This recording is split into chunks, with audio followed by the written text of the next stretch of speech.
Shalom dan selamat pagi buat anak-anak MEM semua. Hari ini kita akan melanjutkan literasi kita tema 4, tema yang terakhir anak ya. Tema 4 mengenai hak dan kewajibanku atau kewajibanku dan hakku.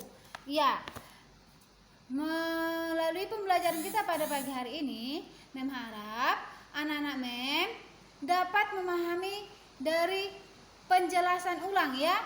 MEM cuma mengulangi kembali materi kita yang sudah lalu dan MEM harap nanti setelah MEM menjelaskan, ya, anak-anak MEM dapat lebih memahami kembali mengenai apa hak dan kewajibanmu sebagai warga negara dan apa hak kewajibanmu di lingkunganmu, baik di rumah, di sekolah, maupun di lingkungan sekitar. Dan melalui pembelajaran kita pada pagi hari ini, anak-anak MEM nanti dapat lebih memahami kembali mengenai cara memberikan saran yang baik dan benar dan menentukan suatu permasalahannya, serta dapat menentukan hasil kemungkinan dari pembagian. Ya, karena sebelum kita sudah belajar mengenai penjumlahan, pengurangan, perkalian, dan kali ini mengenai pembagian. Dan kita akan membahas mengenai yang namanya warna, ya. Warna dan cara membuat suatu karya dari kertas, serta manfaat istirahat dan cara beristirahat yang benar. Oke? Ya, kita mulai yang pertama mengenai hak dan kewajiban. Ya, hak adalah segala yang kita terima, sementara kewajiban segala sesuatu yang harus kita laksanakan dengan penuh rasa tanggung jawab. Ya, itu dia hak dan kewajiban. Ya, kalau hak kita di rumah yaitu menerima kasih sayang, perhatian, makan dan minum. Lalu kewajiban kita di rumah itu adalah menghormati orang tua. Baik itu orang tua kita, bukan cuma kalau dikatakan orang tua bukan cuma mama bapak kita ya, tetapi abang kakak kita juga itu kan orang tua, orang yang lebih tua dari kita. Lalu membantu orang tua kita, membantu kakak abang kita. Contohnya bagaimana cara membantunya, yaitu menjaga adik, menyapu rumah, menyapu halaman. Itu termasuk kewajiban kita.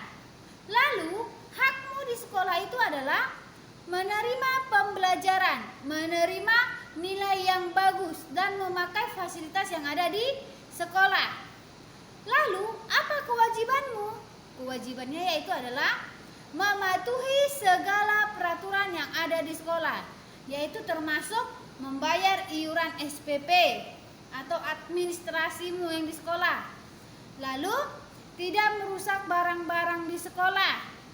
Lalu mengerjakan setiap tugas yang diberikan oleh Bapak Ibu guru. Lalu apalagi? Memakai seragam sekolah sesuai dengan jadwalnya. Dan banyak lagi contoh yang lainnya. Itu adalah contoh dari kewajiban di sekolah. Lalu bagaimana sebagai warga negara atau di lingkungan kita? Yang pertama kewajiban kita itu adalah menghormati orang yang ada di sekitar kita. Bukan cuma orang tua, tetapi adik-adikmu, walaupun itu di bawahmu, kamu juga harus menghormatinya. Tidak boleh mengejek, tidak boleh menghina, dan tidak boleh memilih-milih teman, atau tidak boleh membeda-bedakan agamanya. Ya, itu contoh kewajiban. Kalau hakmu adalah hak untuk dihormati, ya kan? Lalu apa lagi? Hak untuk berteman. Lalu apa lagi? Hak untuk disapa dan lain-lainnya. Itulah mengenai contoh hak dan kewajiban di lingkungan sekitar atau sebagai warga negara. Lalu katanya lagi, bagaimana kita cara memberikan saran yang baik terhadap suatu masalah? Yaitu dengan menggunakan kata sebaiknya, seharusnya, alangkah baiknya, dan lainnya. Yaitu dia contoh menggunakan kata saran. Contohnya suatu masalah itu ada, Doni membuang sampah sembarangan. Ya, sarannya bagaimana?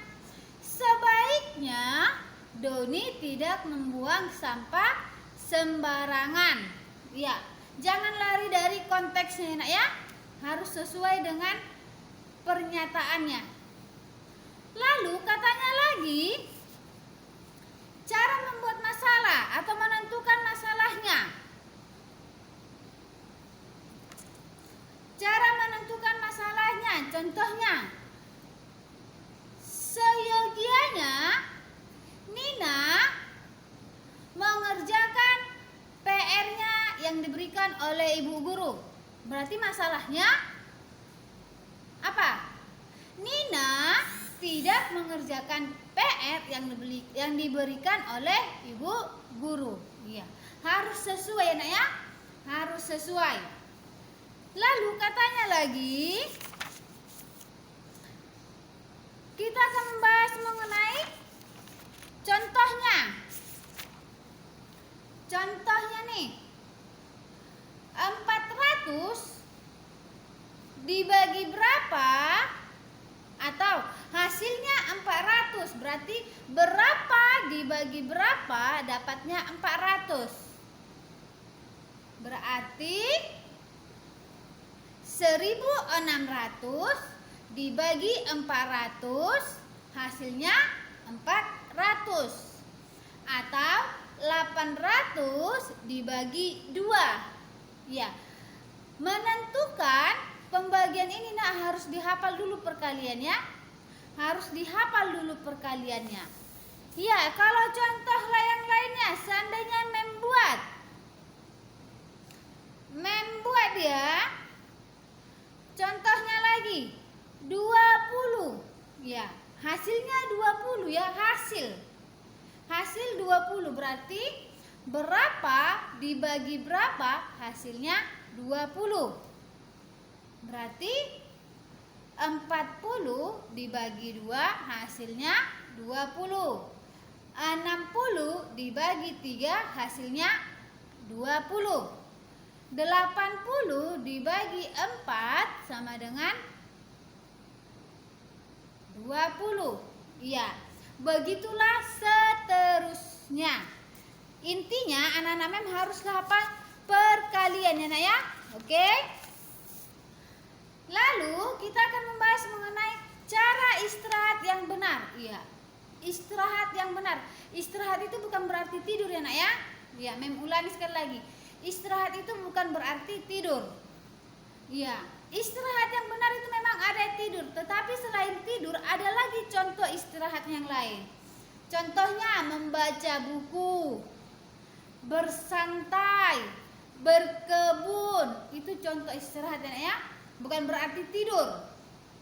Itu contoh istirahat atau pengisian waktu luang kita. Jika ada waktu luang, kalau dikatakan waktu luang itu berarti waktu yang kosong, yang sama sekali tidak ada aktivitas yang harus kita lakukan di situ. Ya, bagaimana cara mengisinya itu biar jangan kita cuman tidur-tidur atau nggak ada melakukan apa-apa? Ya bisa dengan cara membaca, berkebun, ya kan? Atau bermain dengan adik. Itu cara mengisi waktu luang. Ya. Atau kalau di sekolah cara mengisi waktu luang kita itu adalah dengan makan, ya kan? Atau bercerita, bercengkrama dengan teman. Ya, itulah dia contoh istirahat. Lalu katanya lagi, di saat kita beristirahat, ya kita membutuhkan tenaga, iya kan? Bukan cuma istirahat saja membutuhkan tenaga. Kita beraktivitas pun membutuhkan tenaga. Iya, dari mana kita memperoleh tenaga itu? Berarti dari makanan. Iya, makanan yang sehat yaitu makanan yang mengandung vitamin, karbohidrat, lemak, dan protein. Contoh makanan yang sehat dan bergizi itu adalah 4 sehat, 5 sempurna. Ya, itu contoh makanan sehat. Seperti ada pada lagu, ya kan? Pada lagu kita pun ada itu, ya kan? Ya, seperti abang tukang bakso. Ya, itu kan ada makanannya, makanan bakso. Tapi kalau kita makan bakso itu tidak boleh setiap hari, nak ya. Ya, harus ada waktunya. Dan kita lihat bagaimana makanan bakso itu bersih apa tidak, tempatnya itu bersih apa tidak, penyajiannya bersih apa tidak. Kita harus bisa memilih dan melihat apakah itu makanan sehat atau tidak. Ya, itulah dia pembelajaran kita pada pagi hari ini. Semoga anak-anak MEM dapat mengerti dan memahami apa yang sudah MEM jelaskan, dan semoga apa yang sudah MEM jelaskan ini dapat membantu anak-anak MEM dalam mengerjakan tugas-tugasnya. Oke? Tetap semangat. Tuhan Yesus memberkati. Shalom.